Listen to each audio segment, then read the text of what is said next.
LocationScore lads here, just talking about vacancy rates. Bryce, what's vacancy rate?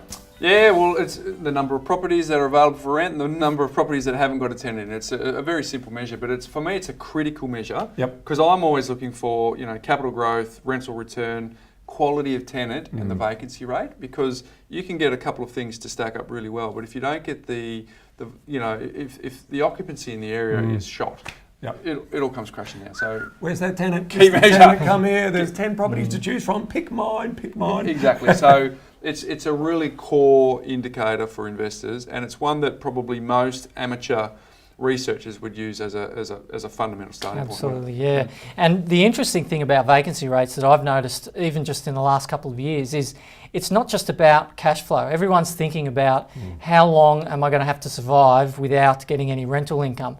But it's actually a lead indicator to future capital growth, because whatever it is that is dropping vacancy rates to close to zero, it's appeal about the location to tenants. And tenants are human beings, just like property investors, just like owner-occupiers. Whatever it is that's appealing about that suburb that's causing the vacancy rate to drop, it will attract eventually owner-occupiers. But the tenants are more agile because it's easier to get a lease than a mortgage. So the appeal will flow over to owner-occupiers and they'll place pressure on prices. The low vacancy rate will put pressure on yields to go up. That will attract investors. So the vacancy rate is quite a good early indicator of excellent capital growth potential. Now it is hard though, because ultimately what we're trying to do is how do we measure vacancy rate? So we know the formula, but what do? There's been some people who used to count the lights that were on, or the lights that didn't turn on, or looking at the electricity bills in buildings to see how many people are actually living in that high-rise residential apartment. Now, that's not a great way to measure it. How do we measure it, Jeremy?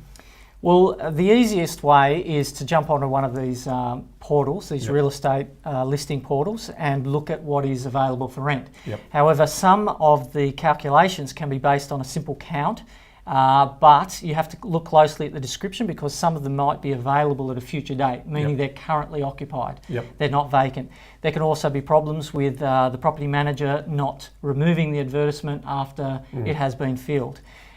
So there are some unreliable circumstances, but usually they tend to balance one another out, and if you've got a significant market size, you can get a reasonably reliable score. The thing that's great about vacancy rates is it's real time. You're not waiting for some data to be published. You can jump online right now and see how many properties are listed for rent. So that's one attractive thing about it. And what I love about the way in which we've aggregated it is because, going back 10, 15 years when I was doing it all manually, I would literally pick my 50 suburbs that I want to analyse, and then it's like click on, okay, number of houses, 204 versus the volume of properties that I know about. Is that, and then trying to get a trend. We've got all of that data. We've done all the hard work. We've put it all together. There's literally tens of thousands of hours saved in aggregating that data. Yeah, and if the most expensive, I always say the biggest expense anyone has if they're investing in property is a vacancy. It's not rates, it's not body corporates, it's a vacancy. So it's a really critical measure. So have you got when you're doing the back testing, have you got seen some trends on where you think equilibrium sits and what's it's around about 2.5%, maybe to 3%. It seems to be I've read and heard a lot of people say 3% is a market imbalance. But I think that's a bit like you've got to drink 8 glasses of water. Wait a sec. Roughly 3%. Yeah. Roughly 3%. Calculations can vary dramatically, but I would put it at around about 2.5%, but I wouldn't be interested in a market unless it had a vacancy rate around 1%, and of course the lower the better. There you go, folks. It's a very critical measure that you need to be looking at if you're looking to buy your next investment property. Vacancy rate.